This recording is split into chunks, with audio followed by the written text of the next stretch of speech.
started streaming.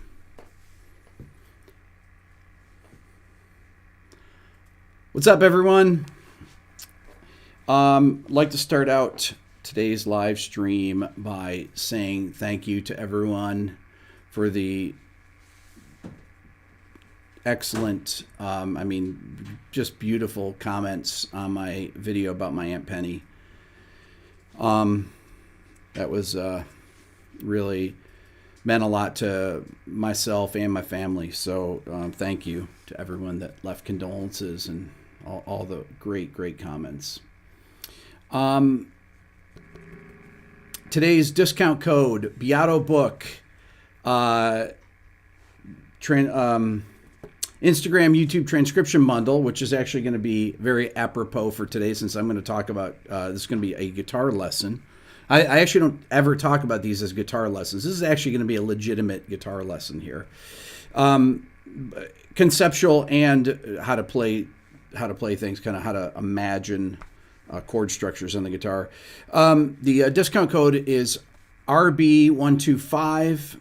It's 50% off my Beato book, Instagram, YouTube transcription bundle, 700-page PDF, and 30% off my Beato ear training. You want to get your ear good so you can hear these things.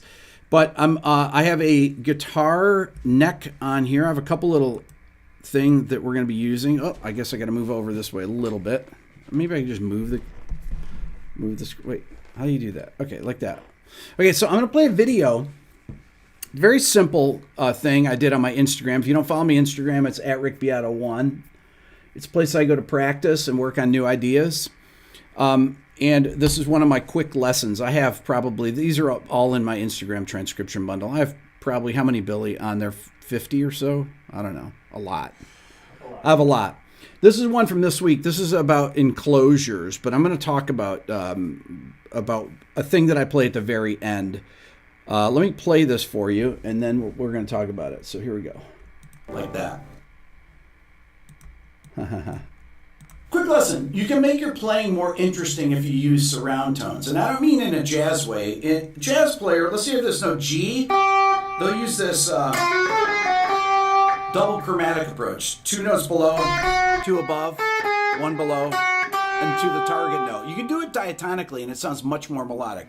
Take A minor 11. Or.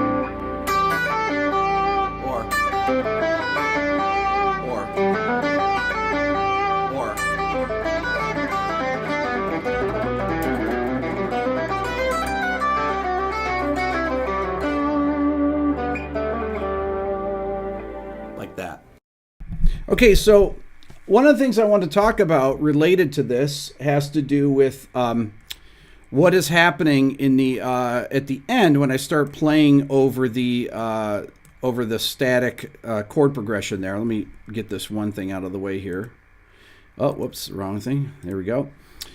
So, and how I am visualizing these things. First, I'm going to play it for you live here so you can hear it.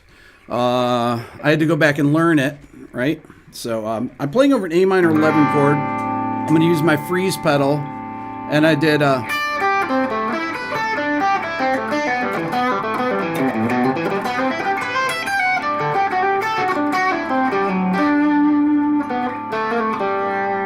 okay, now let me talk about the different chord shapes that I am playing over, because I'm really thinking about superimposing chord shapes on top of the static chord, or the chord that I'm playing over. I'm just playing over an A minor chord. This is a concept that I learned way back in the 70s when I was transcribing Larry Carlton's solos, like Kid Charlemagne, Don't Take Me Alive, or anything off his solo records. And he would superimpose these things. So take this first part when I start right at the beginning. I talked about enclosing this note G like that, but really what I'm doing, I'm thinking in this chord shape, and then this chord shape, and then this chord shape, okay? So this is right on the screen here. You see this? So you've got the note D, you have the note G, and you have the note C there, okay? Then I move to this chord shape. Let me just get rid of these, and I'm going to go to this chord shape here. Let's see if this works. There, there, and there. That's the second chord shape. So these are compound fifths, and I think they sound really beautiful if you play them over A bass note. You can continue on like that. Those are thank you, Deb, appreciate that. But these are stacked fifths.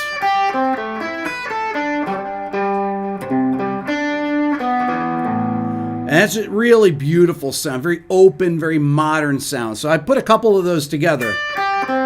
You guys have heard me play lines like that. That's one. I went down one and up the next. Then I did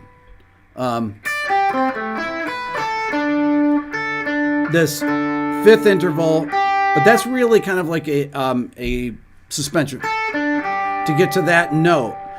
But this note here is the beginning of this next shape, which is an A minor 7 arpeggio. Okay, so that's going to be here. I'm going to go like this. And I'm going here, there, there. Oh, this is fun actually to do, right? So I'm going to this shape. Oh, that's cool. So, okay, so that's an A minor 7 arpeggio. Simply, that's all it is. And then I go to E minor 7. Okay, literally E minor 7 arpeggio. A minor 7, E minor 7. Okay, and the E minor 7 shape is going to be like this. Now, you can always just back these things up here on the video. So stop it, rewind it, and am I doing it right, Billy? 7th fret? No, that's wrong. Sorry, it's wrong here.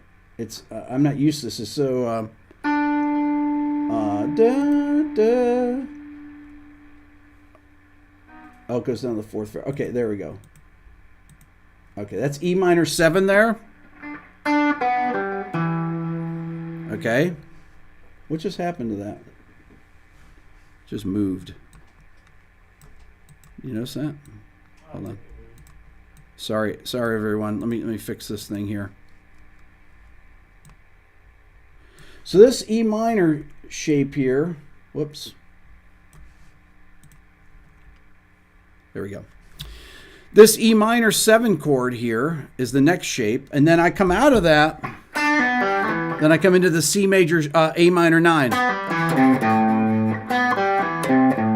Okay, so that shape is here. Let's see if I can do this now. So I'm up here at the 9th fret, so here's the 9th on the D string, right? Da, da, da, da, da. Oh, sorry, it goes, yeah, 5th fret, that's right. This one's here. There we go. And this note is there. There we go. I have to get used to doing this, so. Okay, so let me go from the beginning again. I'm going to play the chord. Check this out so far.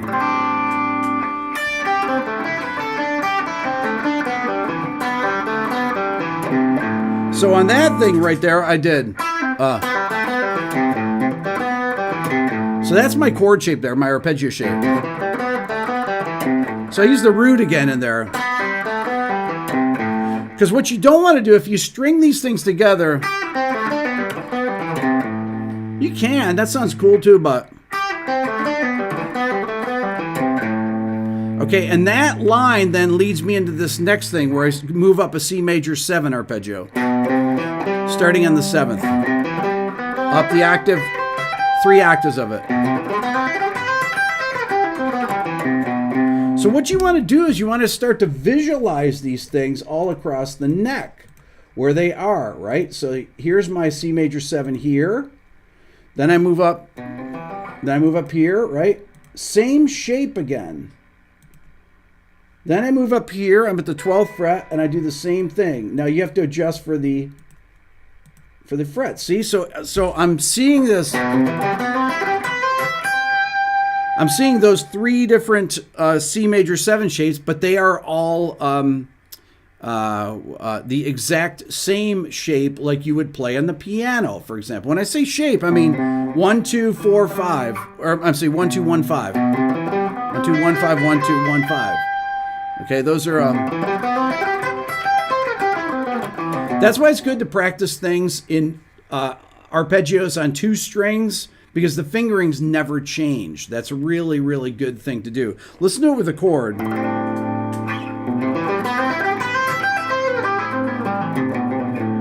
Right? That's the arpeggio just before that. Okay, the next thing I do is I go into this shape. But this, I'm thinking like a D major. Or if I were to play all these as static chords, listen to this. This is kind of an interesting.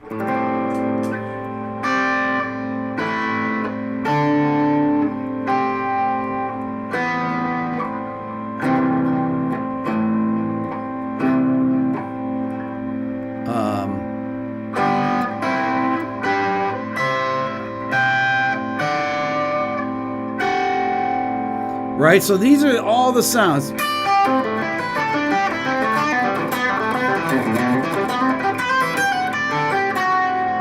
That's right. There's your D triad. I'm thinking that D triad, D suspended.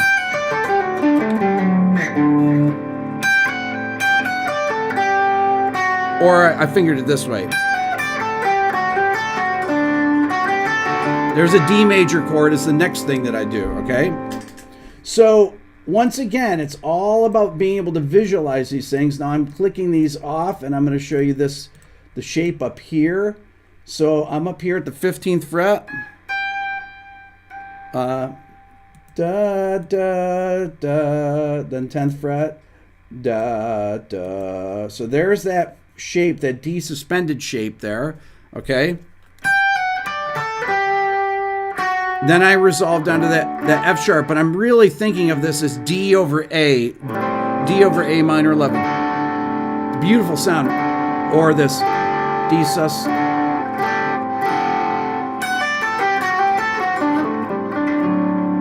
Right?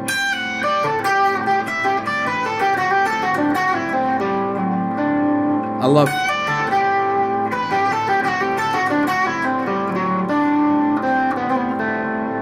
Okay, so then the next shape there, like I said, is D major. Once again, I'm just seeing these things here, right? So you're at your 12th fret. This is D major here. That's a D major triad at the 12th fret. You guys know that chord, right? And so I come down that. And then I come down to this note here, this note E, but I'm thinking this chord shape here, which is C major. I'm thinking D major to C major. Then I go down to F sharp, and I'm thinking of D major chord here.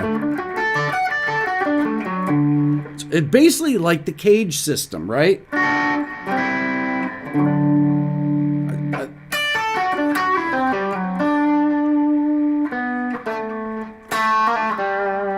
Okay, so let me play the whole thing again for you.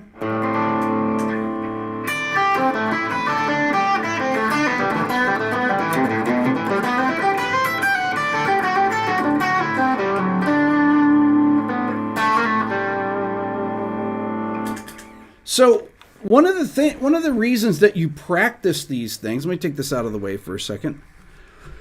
One of the reasons that you get to learn the neck, and this is something that I wish that I had done when I was a kid, really, you know, I mean, but I heard Larry Carlton do it, but my guitar teacher, he thought this way, but people didn't really explain things like this. To me, it's when you teach people to not only visualize but hear, and you should be using your ears, and don't just use your eyes, use your ears, right? Because you should hear how these things resolve within themselves. By the way, thank you to everyone with the super chats. I appreciate that. You want to hear how these things move from one to the next.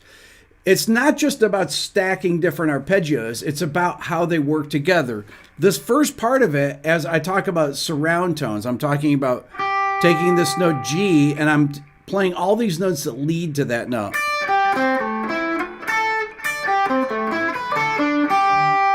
Right? So 3, 4.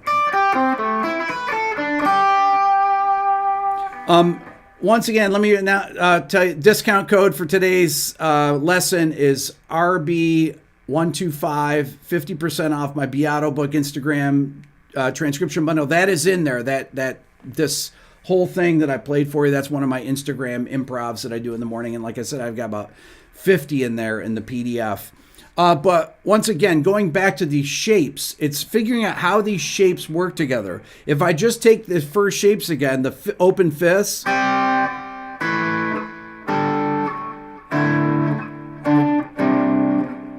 I'm playing them as chords.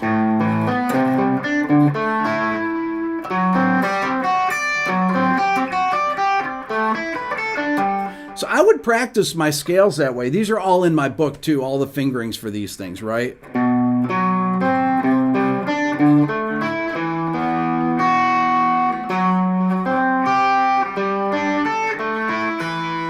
I'm playing them as single notes.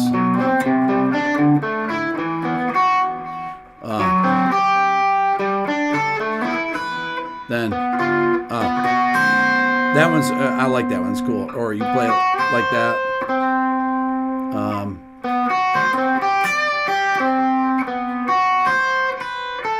So all those notes are right here in G major. But I'm just using certain ones, okay, because I think they sound cool together.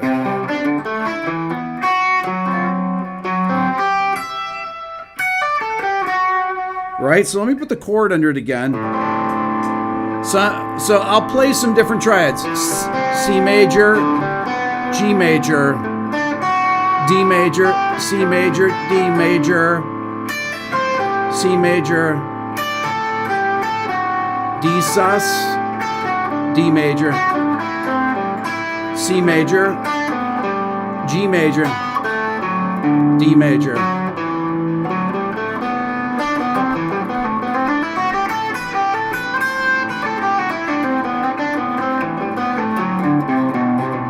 A minor. That's A minor 9 arpeggio.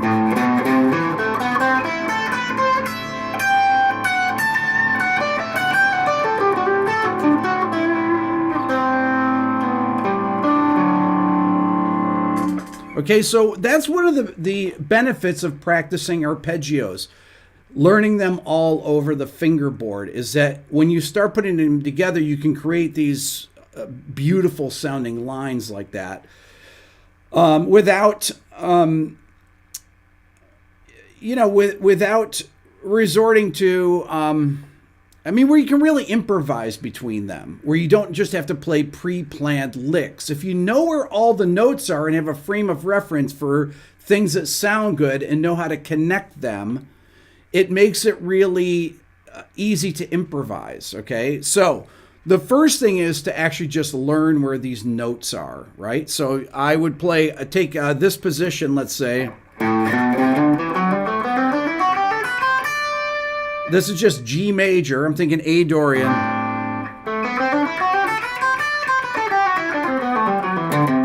I'm just in this position.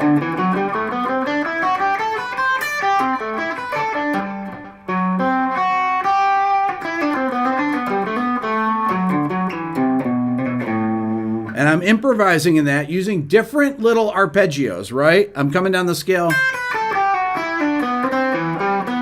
I did that note, then I did E minor, down D major, right? E minor, D major, C major. But what you don't want to do is you don't want to repeat too many of these arpeggio fragments without putting an extra scale tone in there to break them up. So I went. So took this note C, E minor, D major. Then this note is a connecting note.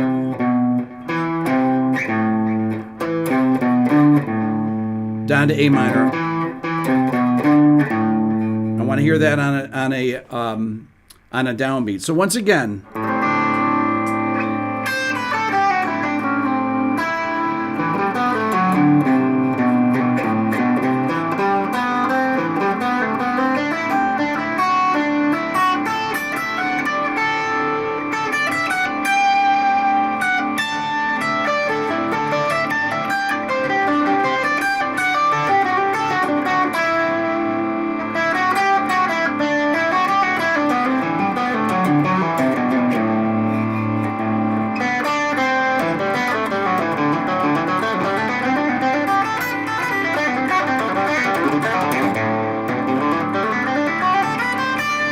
So I'm using scalar lines in there too, right?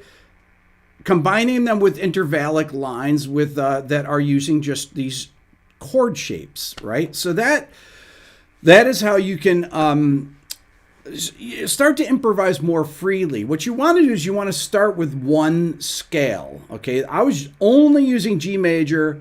There were no passing tones in there, even when I did the fast run.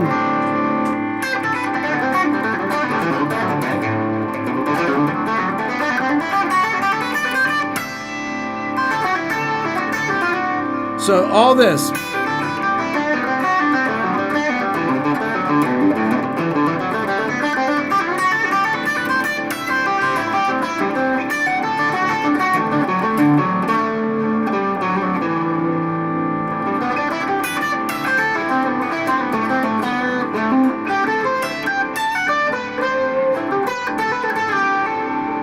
Okay.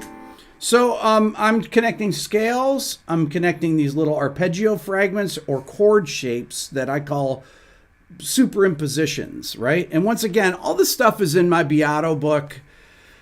Discount code RB125, 50% off the 700-page PDF, Instagram, Beato book, YouTube transcription bundle. When I do these quick lessons, I take one concept and I will try to explore the concept in 40 seconds, 40 to 45 seconds. Explain an idea, demonstrate it 3-4 times, how to use it. But then it's up to the individual on how to take that information. Yeah, you can have the transcription. You can figure out what I played. But what you want to take away from it is how you incorporate it into your own style, with your own taste, with your own influences, right? So you have your own, I grew up, I loved Jimmy Page. I loved Jimi Hendrix. I loved, Larry Carlton and Robin Ford, people like that. But eventually it was like, well, I want to have my own voice in this. So how do I have my own voice? Well, you have it by taking the tools, the syntax of this, these players, the way that they came up with their ideas, and you learn to develop your own ideas based on what you think sounds good. Okay. Now, I'm always trying to develop what I think sounds good and expand on that. So I think it's important to I think that it's important to keep working on these things. I practice guitar the last 2 days, 3 hours a day, and I'm 58 and 3/4, right? And oh my God, there's so much stuff to learn, right? It's crazy how much stuff there is to learn. But all you got to do is practice, and you get better all the time. Antonio just said, what if my influence is you? Well, well, take what I do and make it your own. Because ultimately, it's about making the things your own. You don't want to copy people's styles, right? But your influences, you can't help but being influenced by people. That's really that's really the key. And the most important thing, can you really improvise with the stuff? I'm going to do I want to talk about one other thing here too, is like how to repeat ideas. I haven't really done this on my, I haven't talked about this that much, but a while you're soloing, one of the things to do when you're practicing these things is come up with some patterns that you can play. My brother John and I would say, oh, he powers his solo with this one lick or something. You know, we always joke about stuff. You know, whether it's a lick like that, like an old school rock and roll Chuck Berry lick, Jimmy Page lick, whatever. That could be a lick. When you repeat things over and over, it adds excitement and emphasis to it, right? If I have this chord.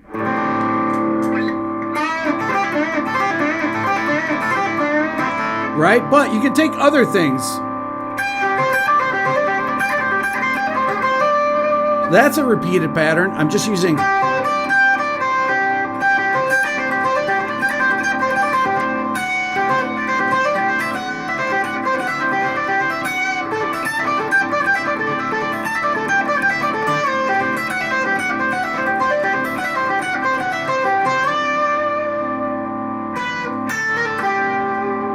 Okay, so when you're playing, what you want to do is try to, is at the, high point of your solo, maybe go into some of these repeated ideas. Take one arpeggio and figure out some interesting way to play it. I'll play it slow. It's kind of a long pattern, but.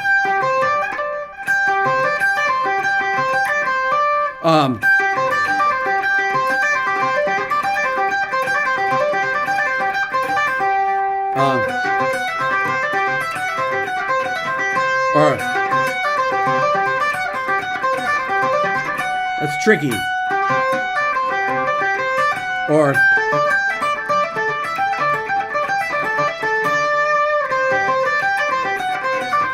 now those ideas like that, when I play that,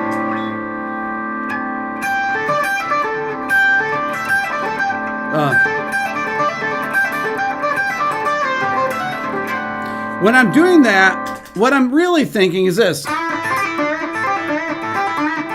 I'm thinking that, but I'm making it my own by using different notes, right? But I'm taking that concept. I've adapted my Jimmy Page lick to more of a modern arpeggio that I'm playing over this thing, right? That I was like, oh, that's kind of.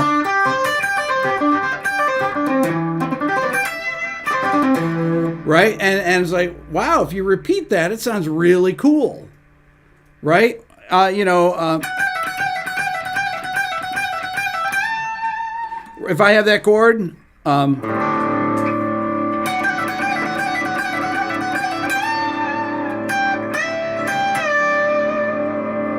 it could be something simple like that. I think it sounds that's just as cool, right? So this is this whole idea of how you put these things together is like connecting these chord shapes. Thank you, Jason. Appreciate that. How you connect these chord shapes is really important to me. I think for real melodic playing. Yes, use passing notes, use blues notes, things like that. But learn how to improvise, because that is really the most important thing. And that's the thing that I learned from my Aunt Penny right from the beginning. When I was like, Aunt Penny, you're not playing what's on the page. Yeah, I know, because that gets boring. So I like to fill in wherever it gets boring. And that, when I was a little kid, that whole thing to me, as I'm standing next to her, and it's like, well, how do you know how to fill in these things? She says, well, you just know what the chords are and you just kind of fill in. You play the melody and you play the inner things, or then you make up little lines to connect them. Wow, so you don't have to play what's on the page? Well, you do if it's your lesson. So I was like, oh, okay. She goes, yeah, you'll get yelled at if your teacher is, if your teacher, my teachers will yell at me. He's like, wait a minute, what are you playing? That's not written like that. Oh, sorry, Anyways, Aunt Penny was right about that. Okay, discount code RB125, 50% off the my Beato book, Instagram, YouTube transcription bundle, and off my Beato ear training, 30% off that. go to beatoeartraining.com, same discount code. Develop your ears, develop your mind. Thank you, everyone. Have a great rest of the weekend. Bye.